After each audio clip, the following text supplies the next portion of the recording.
Hello. Um, Today I would like to discuss um, the Bhagavad Gita and sex and what the Bhagavad Gita says about sex and sex life. Today's topic is one that I've been really thinking about a lot over the past few years because it's always been a really, really big question in my mind and honestly a really huge thorn in my religion and my spirituality and also my daily life. So I wanted to start off this discussion or this conversation by first addressing some of the videos that I watched that spoke about this topic and touched on the basis of this topic and also answered a lot of the questions that were related to what the Bhagavad Gita and specifically what the Sanatana Dharma and Hinduism says about sex and about sex life. So the video that I watched several of them, but the most like clear video that I could find was this one by what Bhagavad Gita says about sex by Rasananda Dasa official. But I also watched many videos, like several videos, some of them listed here, a lot of them by Amoglila Prabhu and a lot of the Hare Rama Hare Krishna saints, a lot of the TRS clips, and just a lot of other saints and yogis and knowledgeable people um, who practice and preach Hinduism and the Sanatana Dharma. So I got all of my kind of my information from there. I also read the Bhagavad Gita about 4 to 6 times. I listened to it about 3 times and then read it cover to cover, I think about 3 times. And every time I read it, it just became more and more clear to me, like what God, what Bhagwan Sri Krishna was, saying, was trying to say, and the message that he was giving, and what he was saying basically in the Bhagavad Gita. So, first of all, right off the bat, it's very clear what um, Ursananda Dasa is saying, and all the other gurus and the saints are saying in Bhagavad Gita and sex, and in general in Hinduism and sex, is that there is no lust and there is no sex. So you are not supposed to have sex before marriage. So premarital sex is a strict no-no in the religion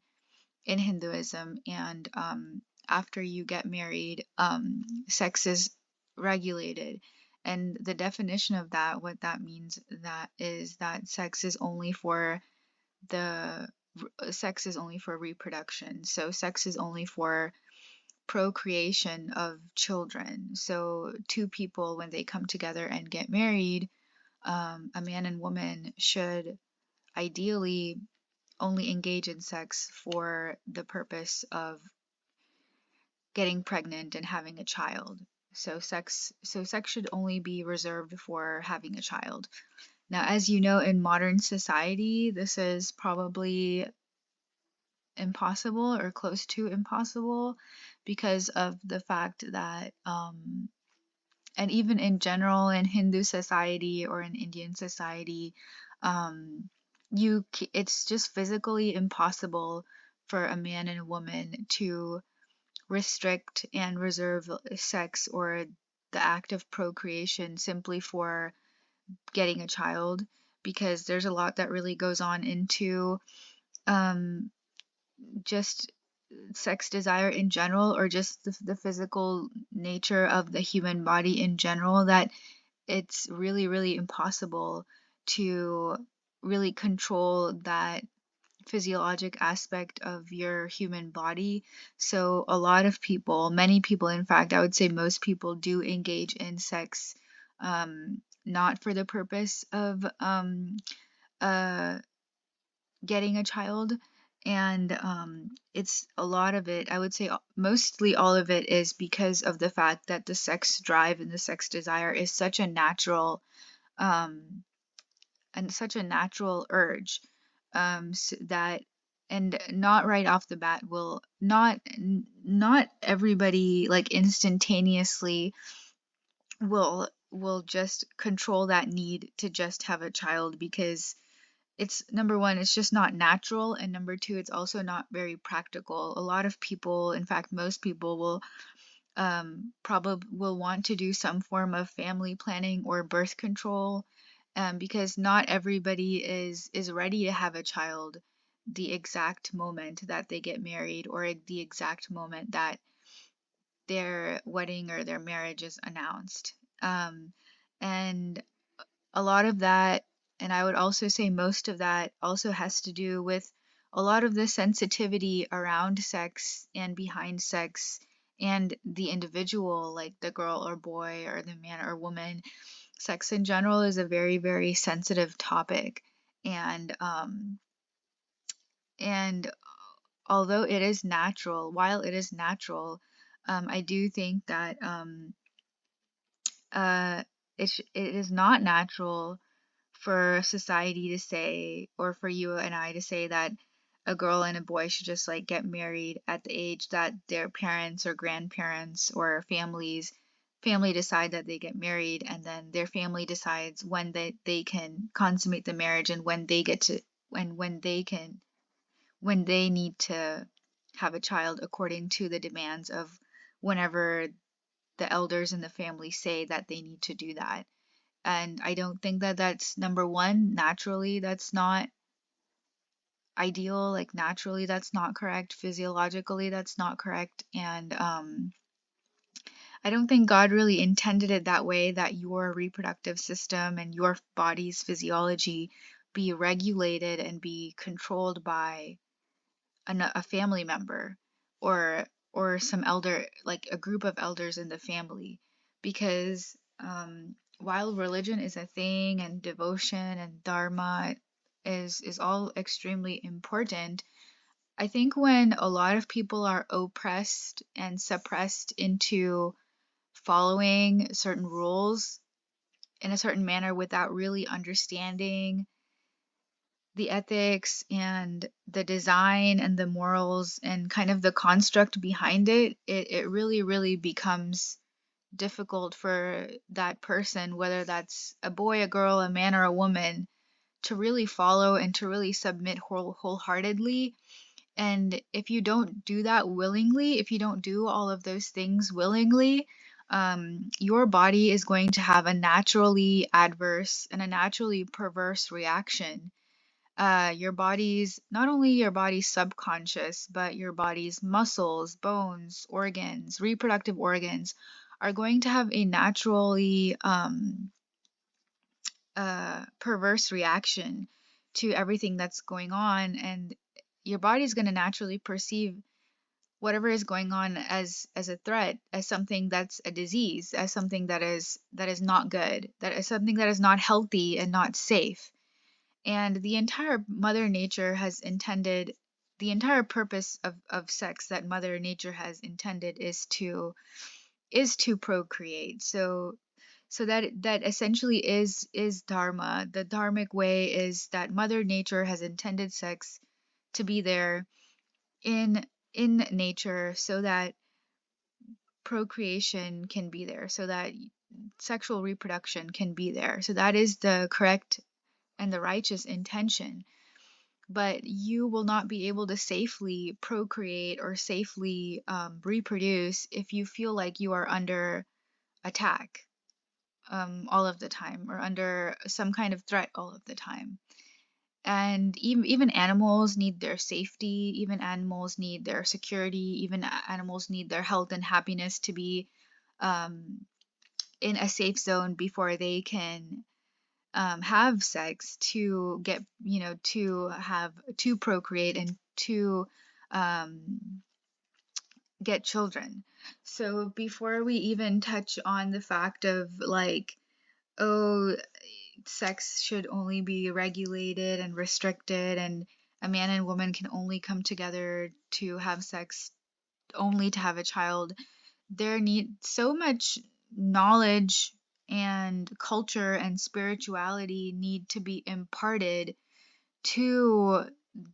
the two people that are coming together before even that point can be reached. Because if not, then essentially you're just haphazardly forcing two people to come together and telling them, oh, you should know all the rules by now, and magically just produce a child. And unfortunately, that's not how that works. In order for two people to have a relationship, number one, there has to be a lot of understanding. And honestly, because we are complete human beings, we're not just bodies, there has to be a lot of emotional understanding, a lot of social understanding, a lot of social bonding, a lot of emotional bonding, a lot of physical bonding that needs to happen. Essentially, a lot of internal work needs to happen between two people of the opposite sexes, like two human beings, in order for sex to happen, not let alone a marriage to happen. All of this is essentially really a lot of work. Not only is it a lot of like work, but it's also a lot of learning that needs to happen. And blanket statements like religion is restricting this and religion regulates that, and all of this is, this using just clear, cold cut um, rules to uh, kind of um, regulate and have society follow all of these. it's not it's not really as simple as that. It's also not really as like clear cut as that. And a lot of times the problem that happens with this is that a lot of people who do want to follow religion, but because we live in modern times now and everything is so advanced, and the culture itself of today's world is so advanced or so modern, and it's not how people did things in the ancient times. um, it's really difficult to even follow a lot of the dharmic principles, and let alone having just to restrict sex for just bearing a child or bearing children. And so, with the sensitivity of that matter, um, a lot of people like who do want to follow Hinduism and the Sanatana Dharma, and I'm sure like a lot of people, there are a lot of practitioners who want to follow the Hare Rama Hare Krishna tradition, um, and understand the rules, but they still have one foot in modern society and another foot in religion. So when they go and they do participate in modern society, and maybe perhaps they will indulge, or maybe perhaps they will do certain things at some point in time, and maybe they can feel guilty when they come back to their religion or their religious institution, and they'll feel like they might have a sense of guilt, or they might have a feeling of guilt or a feeling of shame when they did do something that the religion did not prescribe or prescribed against. So, a lot of that, there's also a lot of conflict as far as the feeling of guilt and shame playing a role in your spiritual growth as well. So, while I think it's important for saints and gurus and spiritual teachers to preach the rules and make the rules of religion, of Hinduism, very clear, and to give a great explanation, like an excellent explanation as to why the rules are the way they are for spirituality and for us as a group of people, as us as human beings who want us, as society who wants to practice our religion and our spirituality and our way of life. Like, how exactly does this help us become spiritual, and how we can correctly and properly walk on the path of spirituality and get to where we need to get to. And even more importantly, what practices and what beliefs and like what way of life do we want to impart onto our children, which is the next generation. And so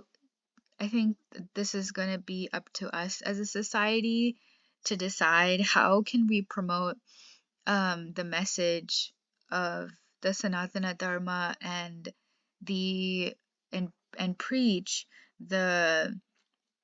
the guidelines and the rules for the Sanatana Dharma to ourselves, like for our families, and for our future children and our future generation. Because make if we don't solve the problems that are there in our life right now, then we are going to find it hard for us to talk about these things with our future children or our future generation. Um, so I think one thing is really clear, that in each tradition there is like a different aspect, and one thing that is very clear is that the Hare Rama Hare Krishna tradition is very clear, is very specific about what its rules are. And when it says no sex, it definitely means no sex. Like no sex before marriage, no sex within the marriage or during marriage, and no lust at all whatsoever in your entire life. That's completely 100% clear. And no lust within the marriage itself also, or either. So that means that a man and woman cannot be lustful to each other within their marriage, and they should do the best that they can to restrict sex for only for the reproduction of children, of having of begetting children or having children. So that is very, very clear, based on all of the videos that I've watched, that have a Hare Rama Hare Krishna saint or monk or preacher teaching in them. And it's really nice, because that does give a good baseline for everything, that is that is building up on that has to do with Hinduism and the Sanatana Dharma, specifically related specifically when what I mean by that is, after you when you once you learn about the Hare Rama Hare Krishna tradition, you can uh, go into and learn about other sects, and see what other sects and divisions and sampradayas have to say about that are also in Hinduism, and that are offshoots of Hinduism, and what they say about sex and with regards to religion. So this is why I prefer the Hare Rama Hare Krishna tradition, because it's an absolute complete ground zero and a baseline for learning about other sects and other sampradayas. And I just think that this conversation and that this discussion really needs to be propelled, because we really need to understand our own religion, our own way of life, and our own spirituality, so that we can learn to manifest a better society and create a more peaceful, a more Krishna conscious, a more God centered society. So I hope that people will continue this knowledge and propagate this knowledge and continue this tradition and continue this discussion forward. Thank you.